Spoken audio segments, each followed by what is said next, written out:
नुमाए ज़िया के साथ प्रोफेसर ज़िया। तारीख का अगर मुताला किया जाए तो जंगो जदल का जो अमल होता है वो अपने नताइज के लिहाज से जो एक यूनिवर्सल ट्रुथ रखता है कि पोस्ट वॉर पीरियड जो है वो एक नए हालात वाक़यात को जन्म देने नशोनमा देने का सबब बन जाता है। अगर ये कहा जाए तो गलत ना होगा कि जंग और जदल से एक तारीख का बाब बंद हो जाता है और एक नई तारीख का बाब जो है वो रकम होना शुरू हो जाता है। अगर मैं इस पहलू से देखूं तो ईरान और अमेरिका के दरमियान जो जंग है, अब इस जंग के जो नताइज हमारे सामने आते चले जा रहे हैं और इस जंग का जो अब कंक्लूजन जो है वो हमें नज़र आना शुरू हो गया कि एनालिसिस के तौर पर अगर हम देखें तो मैं अगर इस जंग को पोस्ट चैप्टर के तौर पर ईरान के लिए देखूं कि ये ईरान इस जंग के खात्मे के बाद एक अपनी किस चैप्टर के उन्वान से देखा जाएगा, तो मैं ये अपने उन्वान जो चैप्टर के अंदर होंगे वो माजी के जो हालात वाक़या उससे बिल्कुल मुख्तलिफ होंगे और ये उसके लिए इंटरनली जो है वो बहुत से ऐसे पहलुओं से नजात का जरिया बनेगा जो शायद अगर ये जंग रूप वकूफ़ पज़ीर ना होती तो वो हालात वाक़यात जो है वो एक और तसलसल के साथ बढ़ते चले जाते और अल्टीमेटली जो है वो ईरान के हुकूमत से मुतल्लिक़ एक मुश्किल दौर का आगाज़ बन जाते। तो इसे कहते हैं कि ब्लेसिंग इन डिस्गाइज इंटरनली अगर कहा जाए तो गलत ना होगा ईरान के लिए जंग। जब मैं कहता हूँ ब्लेसिंग इन डिस्गाइज इंटरनली तो यहाँ पर उसके खिलाफ होने वाले जो राइट्स हैं, जो उसके महंगाई के मसाइल हैं, जो मुल्क के अंदर जो है वो हुकूमत के रूलिंग के अंदर अथॉरिटेरियनिज्म के लिहाज से एक सेकुलर कॉन्सेप्ट का तस्वर है। फिर यहाँ पर जाकर जो एक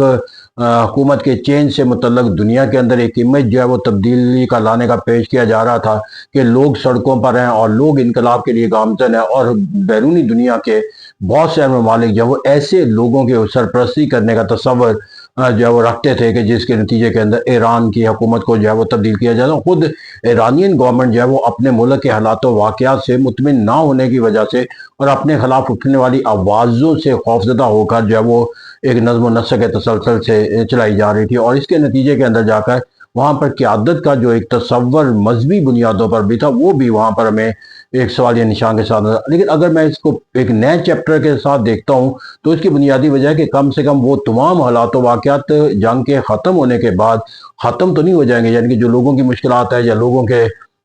हुकूमत से जो तस्वरात हैं या लिबरल गो, लेकिन उस जंग के नतीजे के बाद जो है वो तमाम के तमाम जो हालात वाक़यात हैं लोग उनके साथ जो है वो अपना जो है वो कोई रास्ता जो है वो क्या करने का, चाहे वो महंगाई का मामला हो, चाहे वो हुकूमत के खिलाफ जो है वो एक डिसइंटरेस्टेड होने का तस्वर पाया जाता हो या कोई लिबरल रेवोल्यूशन का कोई कॉन्सेप्ट हो, तो उसकी बुनियादी वजह यह है कि जंग के नतीजे के अंदर जो उनको इंटेग्रेशन मिली और जो सफरिंग उनके है वो जो है वो एक सेकेंडरी चैप्टर बन गई है और एक न्यू ईरान का जो कॉन्सेप्ट है, इमर्जिंग कॉन्सेप्ट जो है वो हमें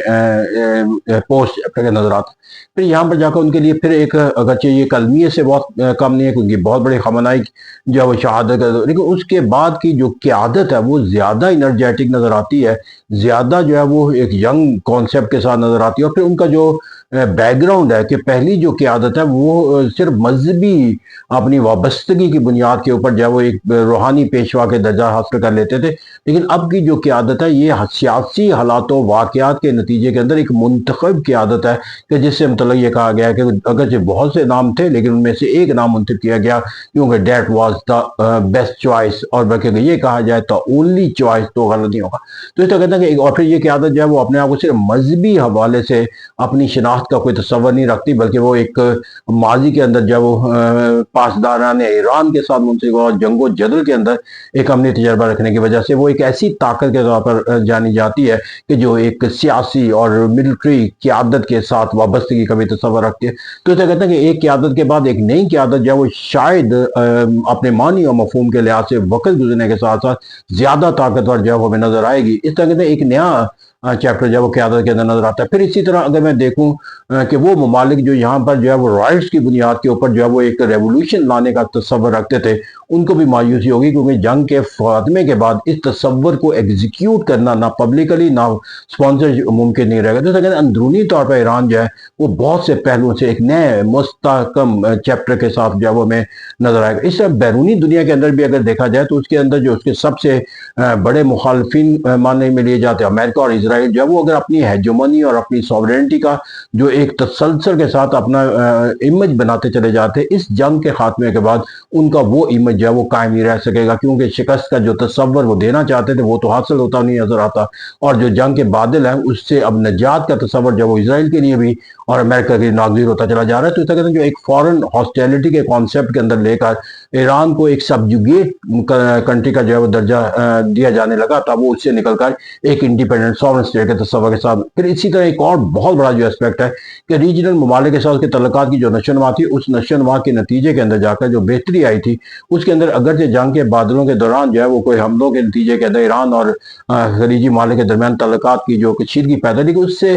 جو ایک مثبت نتیجہ ان کے لیے نکلے گا وہ یہ کہ اس جنگ کے بعد ان کو یہ احساس ہو گیا کہ اس خطے کے اندر ایران ان کے مفادات کو نقصان پہنچانے کی طاقت اور صلاحیت رکھتا ہے، اور وہ جو نقصان پہنچانے والے جو ماخذ ہیں وہ بکھرے پڑے ہیں ان تمام ممالک کے اندر، تیل کے ذخائر کی صورت میں، پانی کے ذخائر کی صورت کے اندر، اور ان کو نشانہ بنا کر وہ ایک ایسا المیہ جنم دے سکتے ہیں کہ جو ان کے ملکوں کے لیے جو ہے وہ اس طرح ان کی ہاسٹیلٹی کا جو تصور تھا کہ پرو اسپانسرشپ یو ایس اے یا کسی اور الائنس کے تحت وہ اپنا ایک عمل اختیار کر سکتے ہیں، اس کے نتیجے کے اندر جا کر ان کی رویے میں تبدیلی آئے گی اور وہ ایک انٹیگرل پارٹ بنانے کی کوشش کریں گے ایران کے ساتھ۔ Thank you very